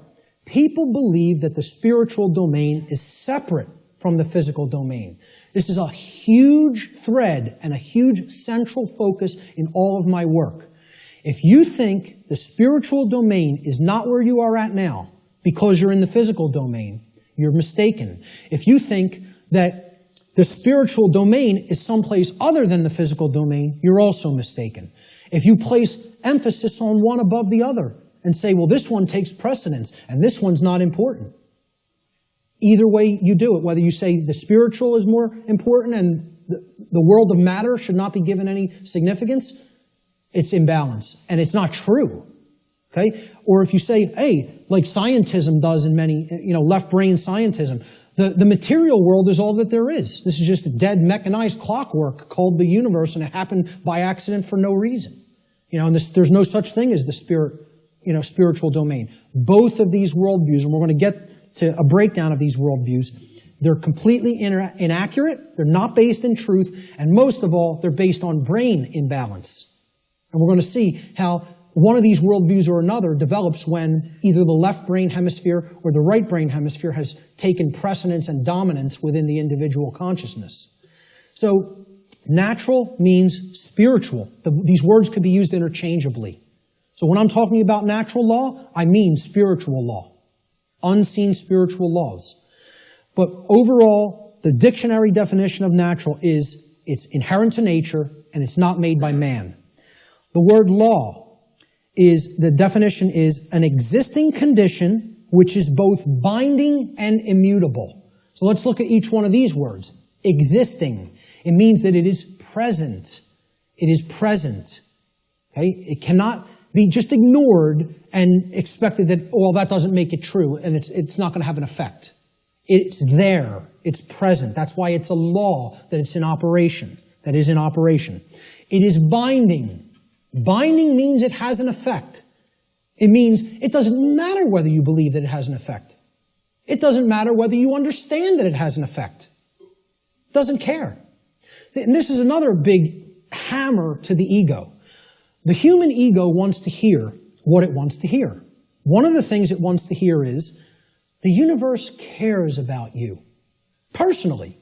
It cares about John. It cares about Bob. It cares about Mary. It cares about Elizabeth, whatever. Okay? It cares about you individually as a being.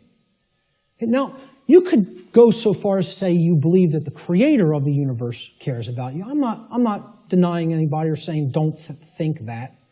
What I'm saying is that the laws of the universe don't care about you. Laws have been created in this realm that work flawlessly. 100% of the time, flawlessly. Let me ask people to envision this scenario to try to clarify this. A couple are on a picnic. They're out in a state forest or something like that. They're on a picnic. About 50 yards away from where they're at, okay, there's a pretty tall cliff, maybe about 200 feet. Okay, and it ends in some jagged rocks. They brought their 2-year-old child on the picnic with them. They unfold the blanket, take out the picnic basket, they're having their picnic. Maybe passions got heated and the husband and wife were, making out a little bit. Their kid, 2-year-old daughter, in her nice Sunday sundress or whatever, wanders off, gets to the edge of that cliff. Will gravity care if that girl goes over the edge? No. Will gravity allow her to go over the edge? Yes, it will. Gravity is not going to say, this girl doesn't understand this law, and she'll die if she goes over that edge. She's innocent. She's nescient even. Not even ignorant. Innocent and nescient. Will that law still have an effect? You damn better well believe it will. And so does natural law in the same way. It doesn't care whether you don't know. It doesn't care whether you're nescient or ignorant. It's in effect. It's binding. And it is immutable. Immutable means that nothing you can ever do can ever change it. It is in effect eternally. Because man didn't put it into effect. You know who put it into effect?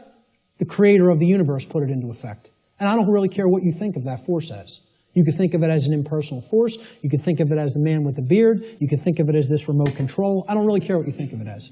Personally, that's none of my business. But you know what? If you think of it that it's man that makes the laws, then I have a problem. Because man doesn't make these laws I'm talking about. The creator of the universe set these laws into motion, put them into effect, and they bind you.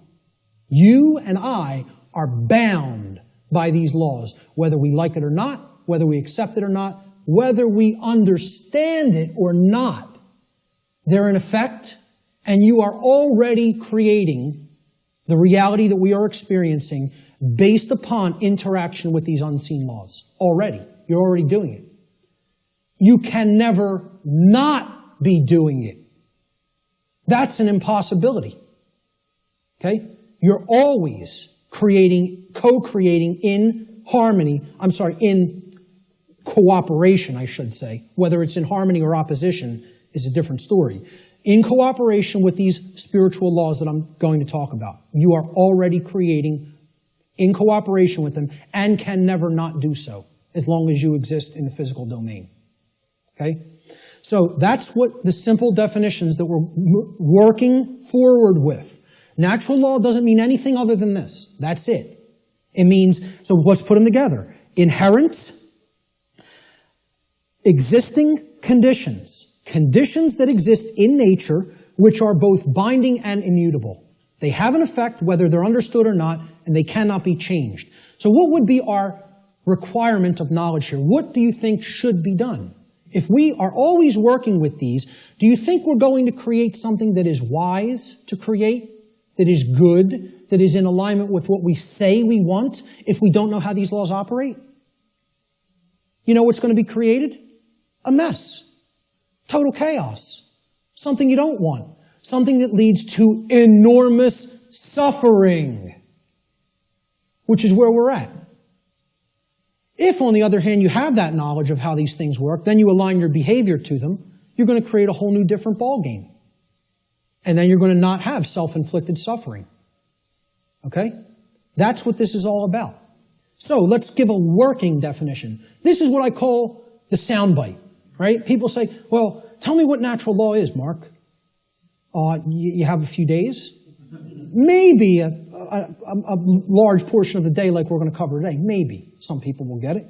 Okay? But really, you need to devote a large amount of time to studying this, understanding it, reading about it, and even experimenting with it. This is not an untestable hypothesis. Okay? And it's not a hypothesis. It's actually a law. But it's not untestable. You can test it. You can apply all the scientific methodologies to natural law. Same thing. Gather your information, observe, hypothesize, observe, test the results, publish the results. That's the scientific methodology.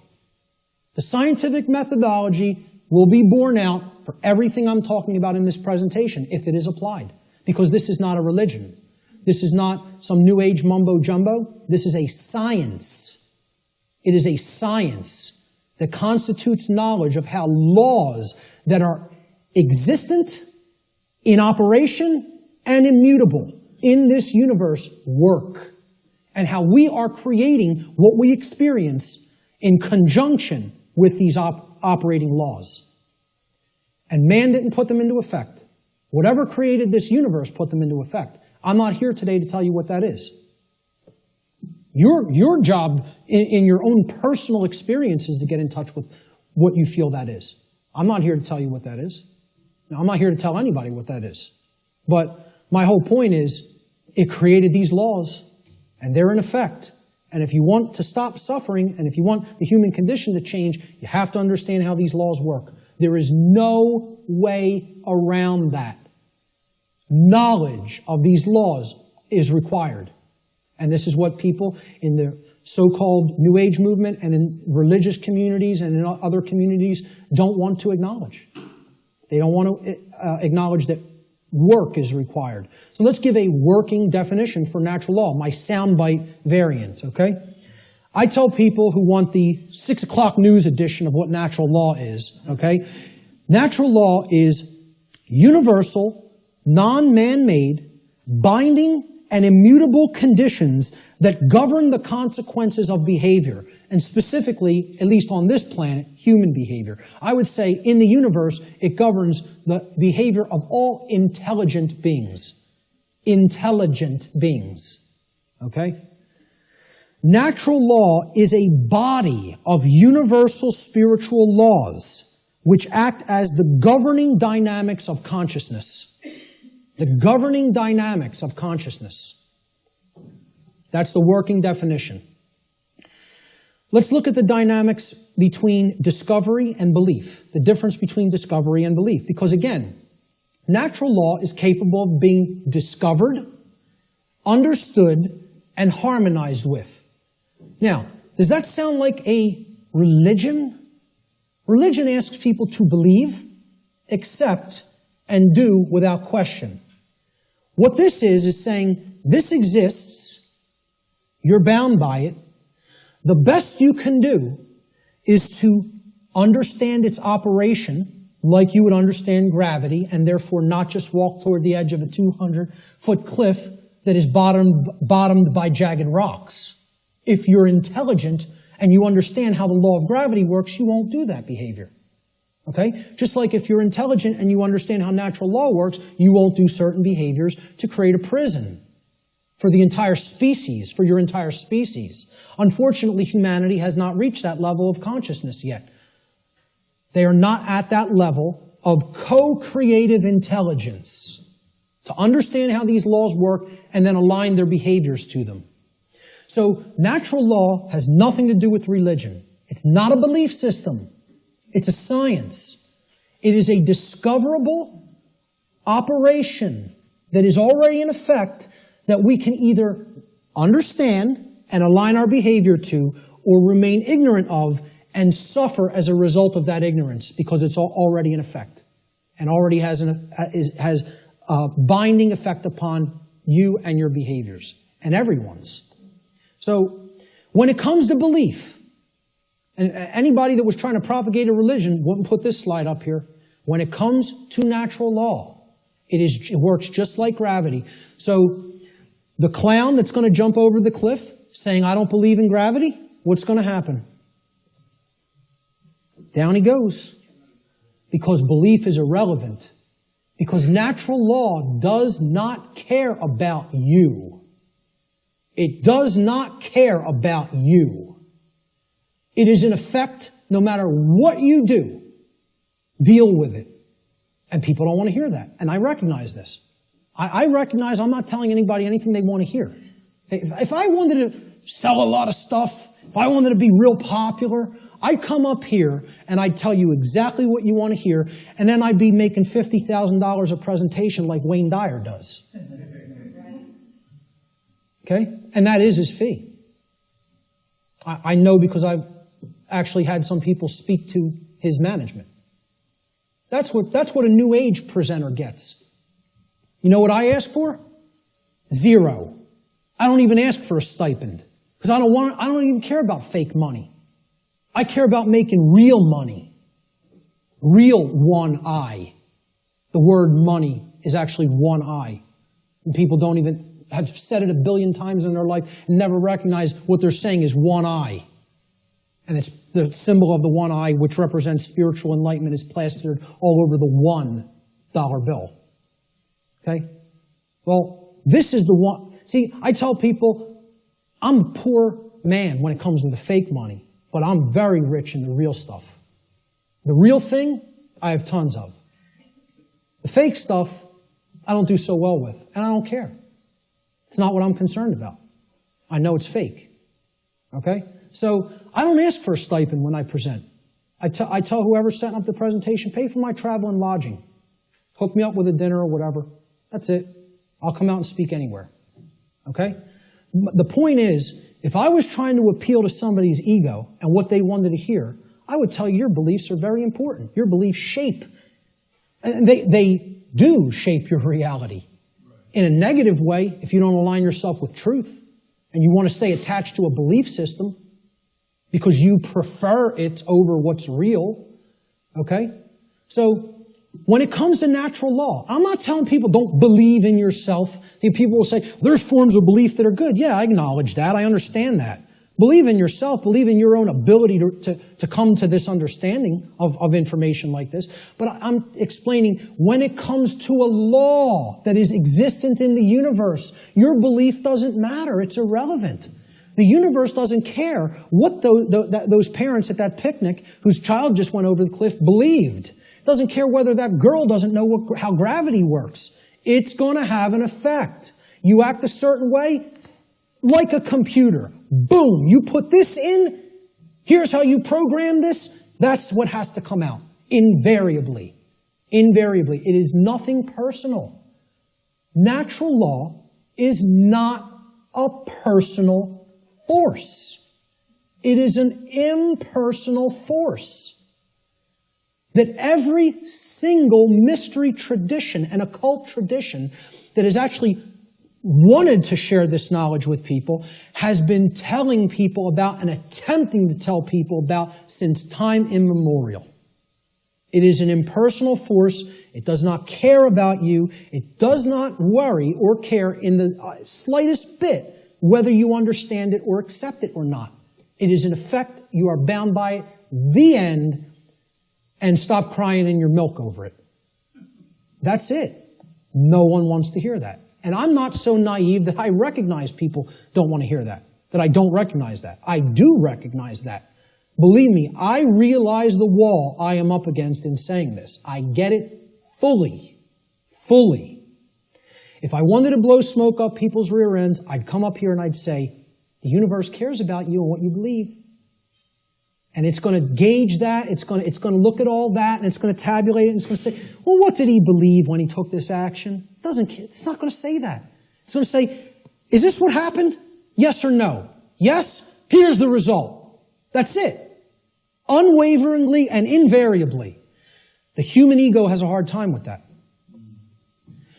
There was some popular TV show, I don't even remember what it was. Barb had downloaded it. And she was watching an episode, and it said, humanity's greatest fear is that truth is absolute. And I usually don't bother watching any television, okay? I download a couple of shows to watch them because they're allegories, and I want to pick apart the allegory. But I wasn't even watching this one, but I heard it, and my head snapped around. Whoa, that came through a network television show? How'd that happen? Humanity's greatest fear is that the truth is absolute. The ego has a hard time with the concept of any absolutes. It loves relativism. That's another part of the big trap of where we're at. Relativistic ideas, and especially when it comes to morality. We're going to talk about moral relativism. But the concept here is natural law does not require your belief to be in effect, no more than gravity requires your belief to be in effect. Okay? That needs to be understood. Human belief is completely irrelevant when it comes to the existence and operation of natural law, just as it is irrelevant in relation to any of the other laws of nature such as gravity, inertia, momentum, thermodynamics, or electromagnetism. Similar to such other phenomena of nature.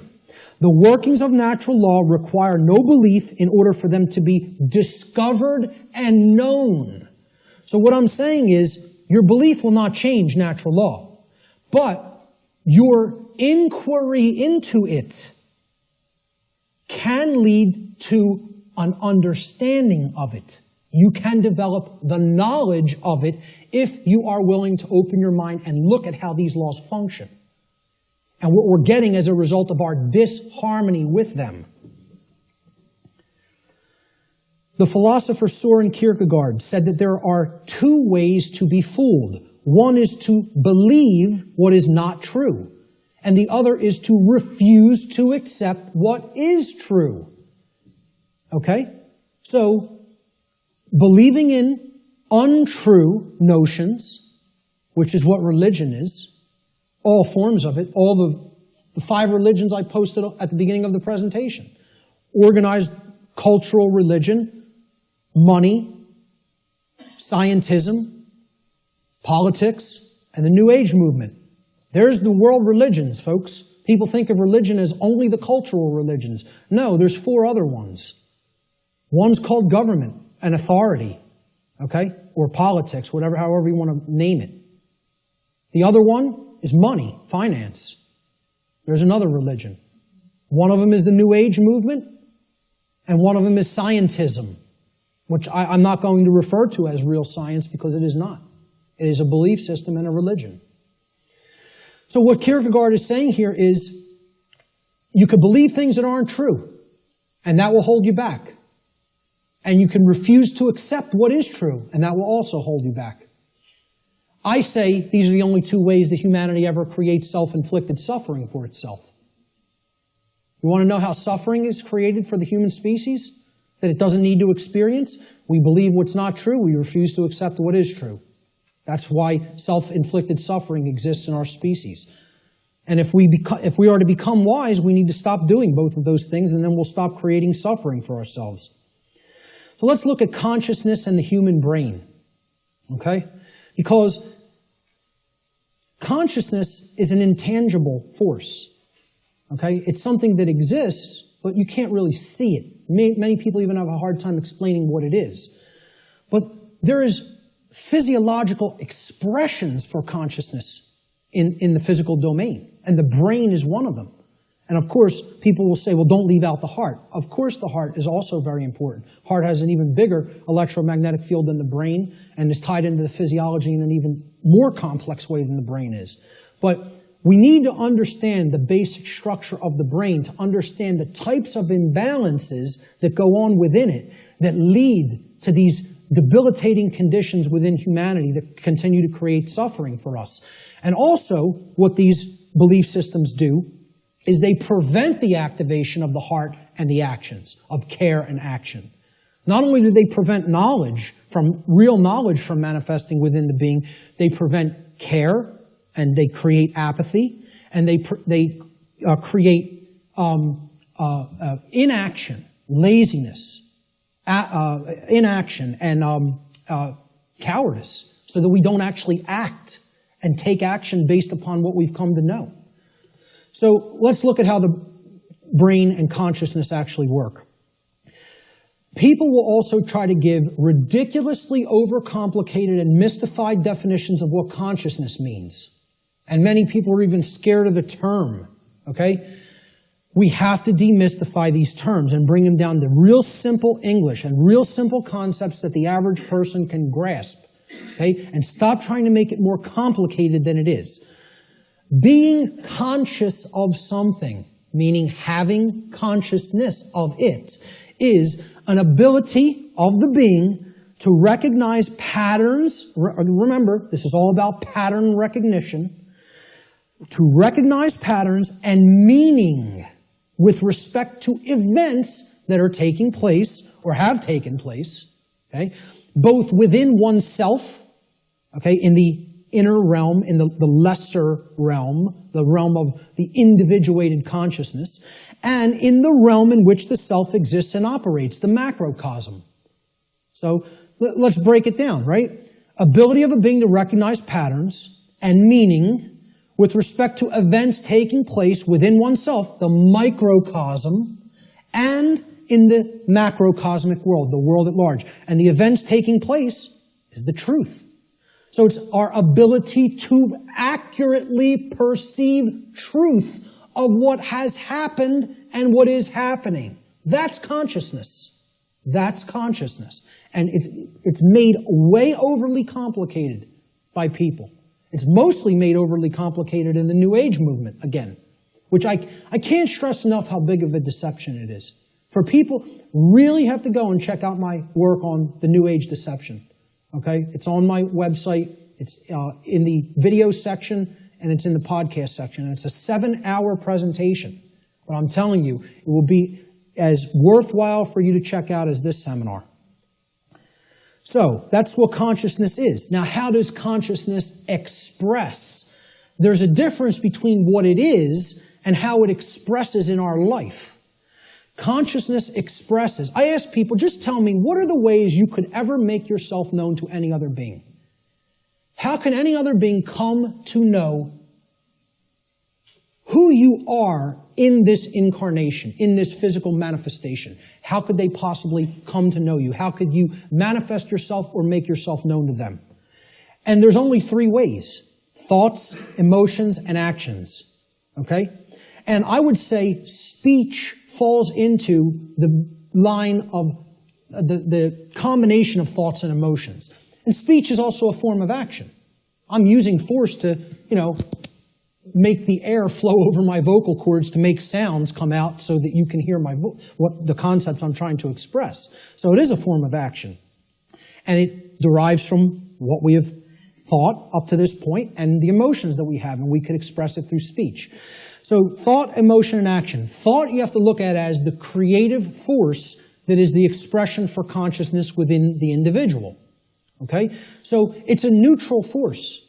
You don't look at your thoughts as masculine or feminine, do you? But you do look at them as creative forces. In order for anything to manifest in the physical domain, it had to first exist as a thought. This computer, somebody had to envision all the parts, how it works, how it's put together. Okay? This camera equipment, the clothes you're wearing, the seats, everything that exists had to first exist in the realm of thought. Had to. By law. Then it comes into physical manifestation through action. Your emotions are a polarized component, you could look at it as. It is a feminine aspect of consciousness. Because other people don't feel your emotions. They could perceive or sense them. You're the one who's feeling the emotions in your physiology. It's an internal expression. You feel emotions inwardly, inside in the physiology. Hence, this is a feminine expression for consciousness. It is something that is not externalized and put out. It is something that is felt within. So the emotions in the mind-body-spirit connection are the spirit in which we do something. Okay, so that's the feminine force or the spirit. Of course, thoughts are within our mind, hence that's the mind component of the consciousness. Then there's a marriage between them. Okay, so you could look at thoughts as the creative essence, which then blends with or marries to the feminine. Now, see, we're getting into a notion that is taught in many different religious traditions. It's called the Trinity. And I challenge anybody, go and look in any of the trinities that exist, in any of the religions. You can go back to Babylon. You can go to the Indus Valley traditions. You can go to the Egyptian and Cometian traditions, the Christian traditions. Every single religious tradition that is talked of a Trinity, okay, it is always a Father Creator, a sacred feminine figure, okay, of some kind that the Father then impregnates or inseminates in some form. And then from that offspring is born a male child.